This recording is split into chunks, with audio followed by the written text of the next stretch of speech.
Python syllabus have changed. Okay, so we added something into it.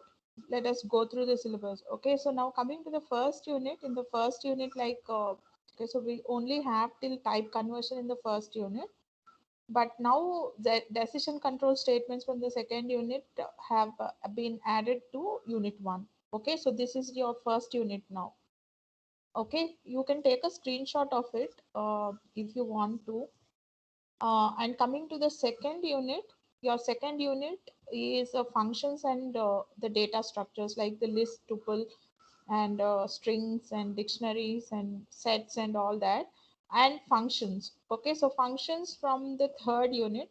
One part is put into the second unit, and one part, the modules part, is taken into the fourth unit. Okay, so this is your second unit.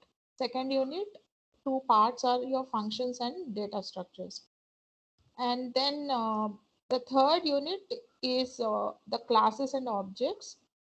No change in this particular unit, but the thing is like before it was fourth unit, now it is third unit. Okay, so let me show you your fourth unit.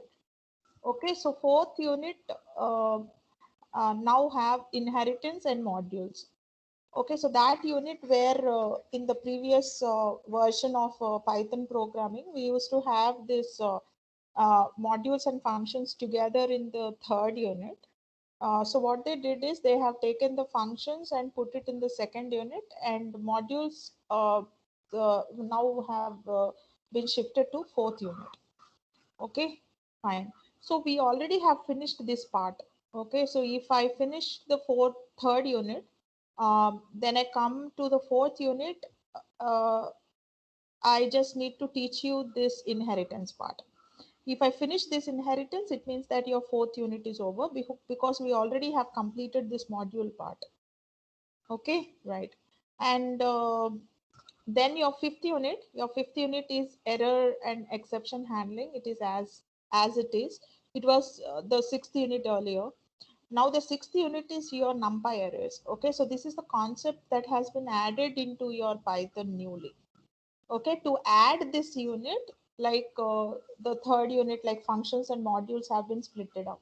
Okay, right. So you're learning extra concept. So from the previous version of the syllabus, Python syllabus, and the current version of the Python syllabus, the difference is that new chapter, new unit have been added into it. So industry related concepts have been added into your syllabus. So this is dynamically added so that it will be helpful to you. Emma? Okay, so this is your third unit. Okay, so I made the changes accordingly over here. So we were discussing about the concept of classes and objects. We understood what is a class. Class is a template or a blueprint. Then we have looked into many other concepts to just brief you what had happened in the previous sessions of Python programming. So we understood certain introductory points, okay, of classes and objects, like the concept of classes and objects have been taken from C++ and Modular 3.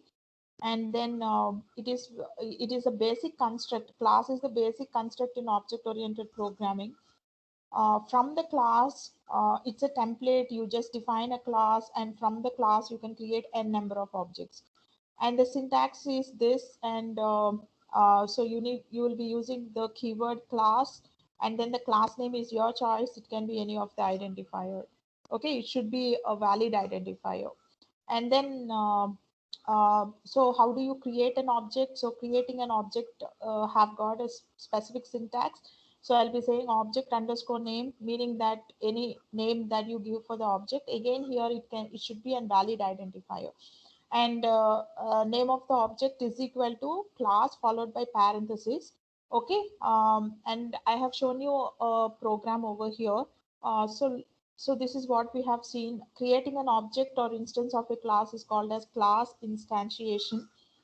Um, then we looked into the concepts of the principles of object oriented programming abstraction, wherein the programs that you write in object OOP concepts, we call this as OOP concepts. Okay, so OOP concepts, the programs you write using OOP paradigm, will have this abstraction, meaning that the essential details, you only provide the useful details, or uh, essential details that are needed for the outside world. Okay, so the implementation details are hidden because they are not necessary for the user. Okay, so implementation is not needed for the user, that is why we are hiding it, but whatever is needed for the user, you are showing it. Okay, so that's what is called as an abstraction. And a very good example of abstraction would be your telephone, your smartphone, wherein you dial a number, but you needn't bother about how the call is made and how you receive a call and how the text message is sent and all that, but you just need to know how to type the message and then click on the send button.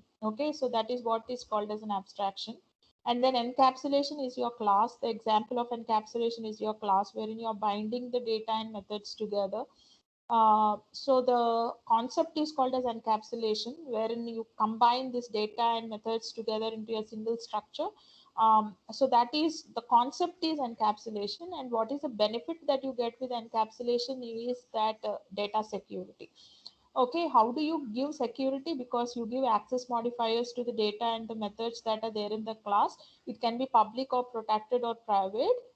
If you say public, it means that it can be accessed by anybody outside. Anybody means that outside code. Okay, so there will be code that you write and there will be code that some others write. Okay, so applications, say that there are two applications and they want to exchange the data in between. Okay, so that if you are making a member to be public, then only the other application can access the data from this application. Say I'm having two applications, okay, and these two applications need to contact each other, and they are sending and receiving the data, and this kind of exchange of information is only possible if you are making the members and the methods to be public. And by default, all the methods and the variables inside the class are public by default, so you needn't give any kind of symbols to mention that it is public. Okay, now coming to the second access modifier, it is private. So you have a representation for this private member or private function. A method also can be private, as well as the variable also can be private. So how do you represent it? You represent it with two underscores in the beginning. Okay, so this is double underscore. So there is another concept wherein you will be having two double underscores in the beginning as well as at the end. Okay, so here for the private members, you will be having two underscores in the beginning only. So only prefix you will be having two underscores. If you have two underscores in the beginning and as well as at the end, then you will say this is those methods or those variables are called as dunder methods or the dunder variables. Okay, but if you're having only two prefix underscores in the beginning, then you say that it is private. I hope. Yes. Now coming to the protected member. Protected means that how a data member or a method from a class is permissible to access from the subclass. Okay, so I'll be having a super class. Say I have a class A and also I have a class B. Okay, so B is the subclass of this class A. So I have two classes over here, B and A, where B is the subclass and A is the superclass. And there can be some methods and variables inside class A. And now we are looking into whether class B, being the subclass, can access these methods or not. Okay, so this is what is called as protected. We'll be looking into this protected concept when I discuss inheritance. Inheritance is another principle of OOP, object-oriented programming, which permits to derive a class from one class. Okay, so you can derive a class from another class. Anyways, we'll understand what is that concept in inheritance. So you know what is meant by a function, right? Functions are written in the main program, and methods are the functions that you write in a class. Okay, so methods are same, but we are having different naming for the tasks that you're doing. Okay, so functions are independent tasks that you write in your program, whereas methods are the same functions but which are confined to a particular class. When you write a function inside the class, we call that as a method. Okay, so I hope you understood the difference between a method and a function. let me just okay, will go through this difference, and I'll go to the Python online compiler and I'll show you. Now, what is a method? Methods are associated with the objects, and functions are not associated with any objects. And functions methods cannot invoked by its name. Okay, so you cannot invoke it directly. It means that you cannot, if there is a method called add, you cannot say add, you cannot call it like add. But functions you can call it. Okay, you can directly invoke it with its name. And methods are dependent on class, and functions are independent code. And methods require self, and functions do not require self. Okay, so keep these 4 points in mind, and I'll take you to the online and I'll show you. Okay, what is okay class A. Okay, so this is the syntax that you need to write, and then I'm having a method inside the class. Okay, so I said def. Okay, so before that, let me say x is equal to, so I said 20, or else you can also say s is equal to SVCW. Okay, right. And then I am saying I have, I said def. So I have some display method over here, and I'm saying self. I'll tell you what it is. Okay, so then I'm saying print. I simply said hi. Okay, right. Um, so just take a look over here, girls. So what is the first line? The first line is you're defining a class. Okay, so you're defining a class. How you're defining a class? You're defining a class with the class keyword followed by the class name. A is the class name. Please do give some indentation, and I said x is equal to spec. This is a string, right? Whatever you're declaring here after the class will become your class variables. Okay, so whatever you declare here, say I can also have y is equal to 20 or whatever. So anything that I declare after the class like this will become the class variables. So here class is having two variables, one is x and the other one is y. Okay, next I have a method over here. So if you just look, other than taking off this self, this method looks very much similar to the functions concept that we have studied, right? So you have the def keyword, and then you followed by the name of the function, and then you have the parentheses representing that it is a function, and then you will be having the list of arguments over here. So I can have any list of arguments over here inside the function, and then I have a colon, and then inside the function I can have the statements, the body of the function. So this function looks very much similar to the concept of functions that we have studied, but the only difference between that function and this function is that this function will be having an argument which is called as self as the first argument in the function. This is mandatory. I should definitely give a argument which is called as the self to be the instance method. Okay, instance method. So I'm giving the terminologies just to try to get the terminology, because this is very, very important.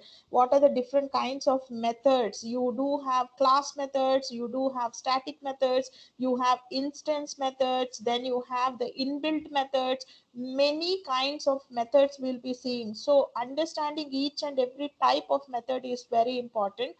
So that inside the class requires a self as the first argument. It can have any number of arguments, say m comma n comma j comma k comma whatever. Okay, so it is having many other arguments over here. So I have m n j k, but the first argument should be self.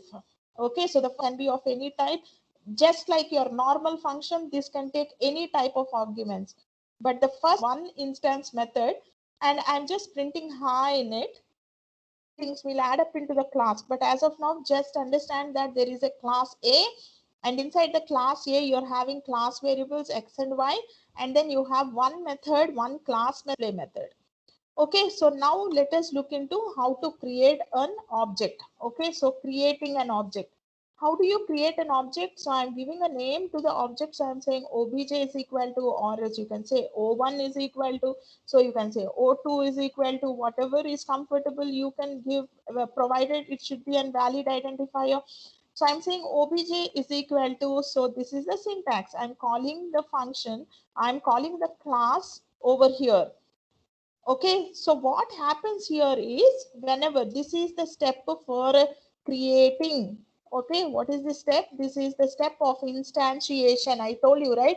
Creating an object is called as instantiation. So this is creating an object. So I just created an object. Okay, one object I have created. If you want to create, you can also create another object. So I'm saying object of class A is created over here.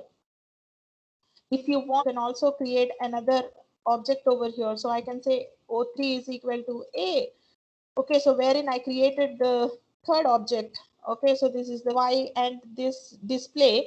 All this you can access only through the object. You cannot directly call the display method. So let me say you, let me do that and show you. So I'm saying obj, so there is a print statement. So let me call it directly. So I'm saying display. Okay, so this is what you can do, right? This is what you can do, right? I can simply call the display method. As I told you, don't worry about this self. Self, you needn't give self while calling the function. Do you remember that point? Normal function, not a class function. Just imagine this display was the normal function that you have written. Just recollect your functions concept. And if I say display, will that function be called? Imagine this display function to be the normal function that you have written. Forget about the classes and all that. You have written a display function in your main method, main program, main Python file, and then you want to call this display method, and I'm saying display. Will it work or not? Works, ma'am. It works, it works, right? You can directly call it. But now let us see whether I can directly call this display method or not. So see, take a look at the output. Okay, so what it is telling me? It is telling me that name display is not defined. Can you see this name error over here? So it is saying name display is not defined. Why it saying name display is not defined is because it is not part of your main program. It is part of the class, and you cannot, these methods can be accessed only through an object. You cannot directly access them. So I already showed you a name error. So how can I call it? I can call it only through the object reference. So I have to say obj dot display. So when I say obj dot display, it will work for me. Now what it is telling, it is saying hi, whatever is there inside the body of the display function, it will print for that for me. Can you see this hi over here on the screens? Yes, ma'am. On your screens? So it worked for me, right? It worked for me. How it worked for me? Because this display is not part of the main program. It's a part of the class. So you cannot directly access the display method. You can only do it by the object reference. Okay, I can only do it by the object reference. Now, how can I access this X and Y of the class? To access this X and Y, let me simply say X and see whether it will give me the answer or not. So what it is telling me, so I got an answer that name X is not defined. How can I access the class variables? The class variables also need to be accessed by the object reference. So I'll be saying obj.x.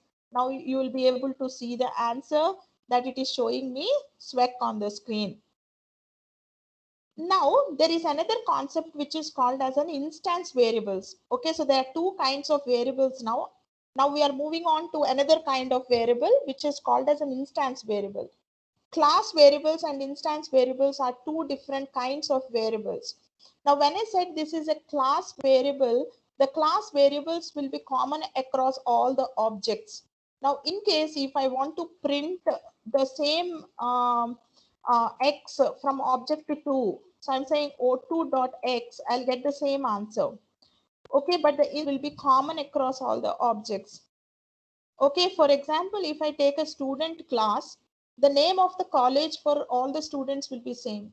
So such type of variables I'll be making as class variables, like the name of the college, SWEC is same, right? For anybody in this class, your 64 students, for all the 64 students, the name of the college is same or it is different? Same. The name, Yeah, the name of the college is same, right? So such kind of variables which are common across all the objects, I'll make them as class variables. The name of the student, is it different or it is same across all the students, all the 64 students? Different, ma'am. It is different. Such type of variables will be declared as instance variables, which are different. So say I'm saying object one. Okay, object one is like, for example, I'm saying student one. Say, for example, I have a student one. So S1 refers to the object, a student one who is 561 or 566 or whatever. So I said this student's name is different and the marks that the student obtain will be individual to herself, and the student A things which are different, I'll be making them as the instance variables, and the variables that are common across all the students and the data that is common across all the students, for example, I make such kind of things as the class variable. Here whatever I declare inside this class, after the class I declare, all these are considered to be the class variables, and they can be accessed. How they can be accessed? They can be accessed with the object reference. Not only through the object reference, because they're class variables, I can also access them through the class name. So I'm accessing the same X through the object. Also I can access it with the class name, but instance variables I can access only through the instance, meaning that only through the object. So this is the difference between the class variable and the instance variable. I haven't declared any instance access through the object as well as through the class name, but instance variables can be accessed only through the instance or through the object. So I hope this is understood. So let me execute this and show you. Okay, so I changed it so to S1, so that's why it's telling me that there is a mistake. Okay, fine.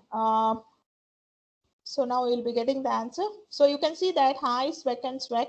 So I also accessed it through the class name. Okay, so I can say a dot x, but simply if I say x, I will not be getting, because this is a class member and I can access this data only either through the object or through the class name, depending on what it is. Okay, so if it is a class variable, let me code. Don't tell me, just in your notebook and show me the answer by switching on your camera. Show me the answer. Once you finish, tell me that I am done.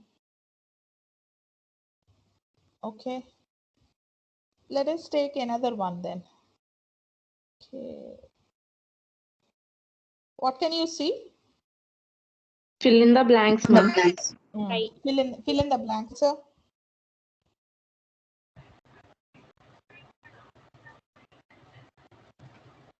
Ma'am, is it Good. Okay, good. Okay, let me show you the answer for this. Okay, right, girls. Let me change this program. So I have a class A, right? Okay. So then what I'm doing is normal display. Okay, so there is self over here, and then inside the self I am saying print.